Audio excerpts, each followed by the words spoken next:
வணக்கம். Sridharan inspirations public charitable ட்ரஸ்ட்ல இருந்து நம்மளோட நண்பர் ஆடைகளை பற்றி கேட்டிருந்தாரு. நிறைய இடங்களில் போகும்போது வேட்டி தான் அணியிறது. ஸோ அப்போ அவர் கேட்டார், ஏன் நீங்கள் அடிக்கடிக்கு வேட்டி அணிஞ்சிட்டு இருக்கீங்க அப்படின்னு. அவருக்கு ஒரு எக்ஸ்பிளனேஷன் கொடுத்துருந்தேன். அது ரொம்ப பிடிச்சிருந்தது. ஏன் இதை நீங்கள் உங்கள் சேனலில் போடக்கூடாது அப்படின்னாரு. ஸோ அதுக்கான ஒரு காணொலி தான் இது. வேட்டியோ இல்லை நம்ம முன்னோர்கள் கோமணம் அணிவதோ இல்லை உலர்வான ஆடைகள், மேல் சட்டை இல்லாமல் இருக்குது, துண்டு கட்டிட்டு போகிறது, இந்த மாதிரியான நம்மளுடைய முன்னோர்களுடைய வாழ்க்கை முறை இருந்துச்சு. இதெல்லாம் எதுக்கு அப்படின்னு பார்த்தோம் அப்படின்னா, முதல்ல நம்ம உடம்பை பற்றி புரிஞ்சுக்கணும். நீங்கள் உங்கள் கையை இப்படி இறுக்கமாக அப்படியே பிடிச்சிட்டே இருந்தீங்க வச்சுங்களேன், என்ன ஆகும்? கொஞ்ச நேரத்தில் உள்ள உங்களுக்கு சூடாக ஆரம்பிக்கும். ஓகே, ஹீட் அந்த ஃபீல் நீங்கள் வரும் உங்களுக்கு. அப்போது ஒரு இறுக்கமாக நீங்கள் பிடிச்சிட்டு இருந்தீங்கன்னா அந்த இடத்துல வெப்பம் அதிகமாக உருவாகுது. இதே தான் நம்மளுடைய ஆடைகளும். நம்மளோட ஆடைகள் எந்த அளவுக்கு இறுக்கமாக நம்ம அணியிறோமோ, நிறைய பசங்க நீங்கள் பார்த்தீங்கன்னா ஜீன்ஸ் அணிஞ்சிட்டு இருக்காங்க. அது பெண்கள் ஆகட்டும் ஆண்கள் ஆகட்டும், ஜீன்ஸ் ஒரு ஃபேஷனாக நம்ம பார்த்துட்டு இருக்கோம். நானும் ஒரு காலத்து அணிஞ்சவன் தான், அதில் மாற்று கருத்தே கிடையாது. அதுக்கு அதோடைய விளைவுகள் புரிஞ்சதுக்கு அப்புறமா அதை தவிர்த்தாச்சு. இப்போ இந்த ஆடைகள் இறுக்கமாக போடுறதால என்ன ஆகுது அப்படின்னா, நம்மளுடைய ரத்த ஓட்டம், நம்முடைய உடல்ல இருக்கக்கூடிய நீர் ஓட்டம், காற்று ஓட்டம், இது எல்லாத்தையுமே இந்த இறுக்கமான ஆடை அதை தடுக்குது. இதனால என்னென்ன பிரச்சனைகள் வரும் அப்படின்னா, ரொம்ப சிம்பிளா சொல்லணும் அப்படின்னா, ஒரு ஆணுக்கும் பெண்ணுக்கும் உள்ள வித்தியாசம் அப்படின்னா, ஆணுடைய விரைப்பை உடலை விட்டு வெளியில இருக்கு. ஓகேங்களா? ஏன் இறைவன் உள்ள வைக்காம வெளியில வச்சிருக்காரு அப்படின்னா, அந்த விதைப்பையிலிருந்தா ஆணுடைய விந்து உற்பத்தி ஆகுது.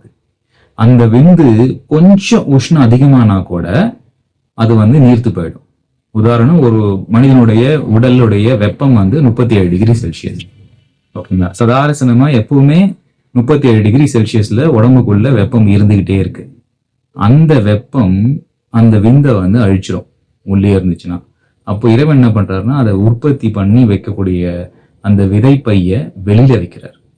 நாம என்ன பண்றோம், நம்ம முன்னோர்கள் என்ன பண்ணாங்க, அதை உலர்வா எப்பவுமே காத்தோட்டமா இருக்கணுன்றதுக்காக கோமணம் கட்டியிருந்தாங்க, வேட்டி கட்டியிருந்தாங்க, துண்டு, இந்த மாதிரி இயல்பான ஒரு வாழ்க்கையில வாழ்ந்துட்டு இருந்தாங்க.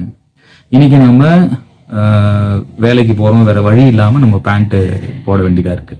அப்படி பேண்ட் போட்டு உள்ள இருகலான உள் அடையும் அணிஞ்சிட்டு அதுக்கப்புறம் பைக்ல வேற நம்ம டிராவல் பண்றோம், கார்ல டிராவல் பண்றோம், இந்த மாதிரி வாகனங்கள் டிராவல் பண்ணும்போது நம்மளுடைய ஹீட் சீக்கிரமா, அதாவது டேங்க் மேலேயே நம்ம நிறைய பார்த்தீங்கன்னா உட்காந்துட்டு போவாங்க.